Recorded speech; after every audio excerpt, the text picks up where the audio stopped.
اچھا، رمضان میں لوگ اکثر پوچھتے ہیں بلڈ ٹیسٹ وغیرہ کرانے کا مسئلہ،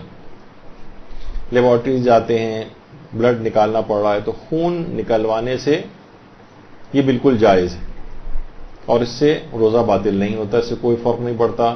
کتنا بھی خون نکال لیا جائے۔ اسی طریقے سے حالت روزہ میں شوگر بھی چیک کی جا سکتی، ظاہر ہے اس میں بھی بلڈ نکالا جا رہا ہے۔ اچھا، شوگر کے مریض کے لحاظ سے بھی یہ ہر شوگر کا مریض ذرا الگ ہے، ہم کی کوئی ایک حکم سب پہ مریضوں پہ نہیں لگا سکتے۔ بہت سے مریض ایسے ہیں، کتنی ویب سائٹس موجود ہیں، کتنے ڈاکٹروں کے ٹی وی پروگرامز آتے ہیں کہ کون کون سی احتیاطیں رکھ کے جو زیادہ کمپلیکیٹڈ جن کی شوگر نہیں ہے وہ روزہ رکھ سکتے ہیں، لیکن یہ احتیاط کر لیں، دوا کے ڈوز یہ کر لیں، انسولین کے ڈوز کم اور زیادہ کیے جا سکتے ہیں، وہ ظاہر ہے وہ ڈاکٹروں سے مشورے وغیرہ کے بعد، ایسا نہ ہو کہ کوئی زبردستی جو ہے وہ کسی کو نقصان ہو جائے اور بعد میں ہمیں آ کے پکڑ کے آپ نے اتنے سخت مسئلے بتائے جس کی وجہ سے دیکھیں انہوں نے روزہ رکھا اور یہ نقصان ہو گیا۔ وہ تو ہر مریض خود دیکھے کہ جب بھی میں نے کہا کہ ہر مریض منفرد ہے، ایک الگ انڈیویجول ہے، اس کا حکم بالکل دوسرے سے الگ ہے۔ تو نہ تو تمام شوگر کے مریضوں پر سے روزہ معاف ہے اور نہ ہی تمام شوگر کے مریض ایسے ہیں کہ جن کے اوپر روزہ رکھنا واجب ہو۔ یہ ہر شخص کا ایک بالکل الگ مسئلہ ہے، وہ خود دیکھے کہ وہ رکھ سکتا ہے یا نہیں رکھ سکتا۔ اگر وہ اپنی ڈائٹ کو مینٹین کرتے ہوئے، دوا کو ڈوز کو ایڈجسٹ کرتے ہوئے، مشورے سے، لائف سٹائل ماڈیفیکیشنز کے ذریعے، بہت ساری اس طرح کی چیزیں ہیں کہ جس سے وہ روزہ رکھنے کے قابل ہو تو اسے رکھنا پڑے گا روزہ۔ اور اگر اس طرح کی کوئی صورتحال ہوتی ہے کہ ایک دم سے شوگر بہت ڈاؤن اس کی ہو جاتی ہے اور مسائل اس کے ساتھ ہوتے ہیں تو پھر وہ اپنے شرعی فریضے پر، کیونکہ شدید نقصان پہنچنے کا اندیشہ ہے، تو پھر اس موقع پر وہ روزے کو توڑ سکتا ہے۔ اچھا، اسی طرح سے خون کے بلڈ ڈونیشن باقاعدہ اکثر روزے کی حالت میں دینے کا ایک مسئلہ ہوتا ہے، تو خون کا عطیہ بھی دے سکتے ہیں، بلڈ بھی ڈونیٹ کر سکتے ہیں۔ 21 رمضان آتی ہے، مختلف کیمپس وغیرہ لگتے ہیں، اس کے اندر بھی لوگ بلڈ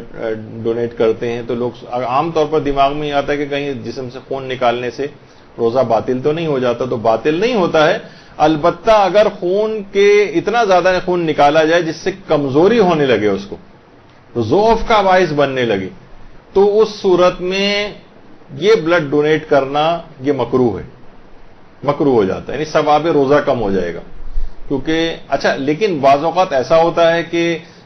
ظاہر ہے کہ مریض کو بہت ضرورت ہے ورنہ وہ مر جائے گا، تو اس طرح کی کوئی صورت حال ہوتی ہے جس میں ایک لحاظ سے دیکھا جائے تو بلڈ ڈونیٹ کرنا واجب بھی ہو سکتا ہے، تو پھر یہ مکروہ والے مسئلے کو نہیں دیکھا جائے گا۔ یہ عام طور پہ ہوتا ہے جب کوئی ایسی وہ نہیں ہے اور ایک کیمپ لگا ہوا ہے جس کی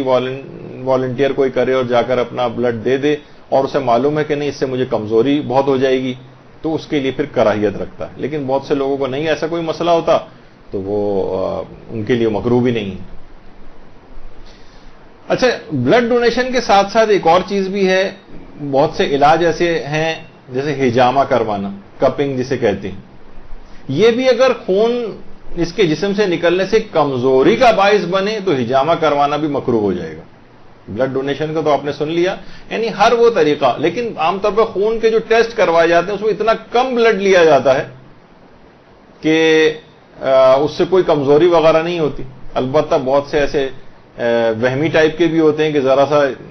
5 cc بھی بلڈ نکال لیا جائے تو کہتے ہیں پتہ نہیں کتنا نکال لیا اور بے ہوش ہونے لگتے ہیں اسی وقت، تو وہ اس طرح کے وسواسی افراد کی بات نہیں ہو رہی، لیکن عام طور پر جسم سے اتنی مقدار میں ایسا خون نکلنا جو کمزوری کا باعث بن جائے، یہ حالت روزہ میں مکروہ ہے۔ اور قطع نظر اس کے، ابھی میں اس کے فقہی احکام پہ تو ہم کافی تفصیلی کلاس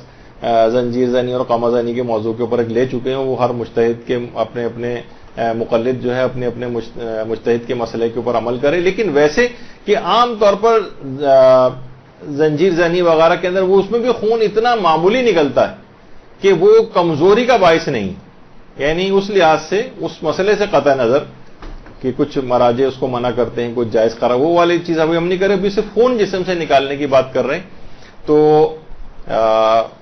اس لحاظ سے اگر وہ کیونکہ اتنی کم مقدار ہوتی ہے کہ وہ کمزوری کا باعث نہیں ہوتی، بہت زیادہ اگر کوئی ایسا کر لے اور کمزوری کا باعث ہو جائے تو وہ ٹھیک ہے، وہ ایک الگ مسئلہ ہو جائے گا، لیکن اس میں بھی عام طور پر اتنا خون نہیں نکلتا۔ تو اس میں معیار یہ ہے کہ اتنا خون جو کہ کمزوری کا باعث بنے وہ مکروہ ہے۔ برحمتك يا أرحم الراحمين وصلى الله على محمد محمد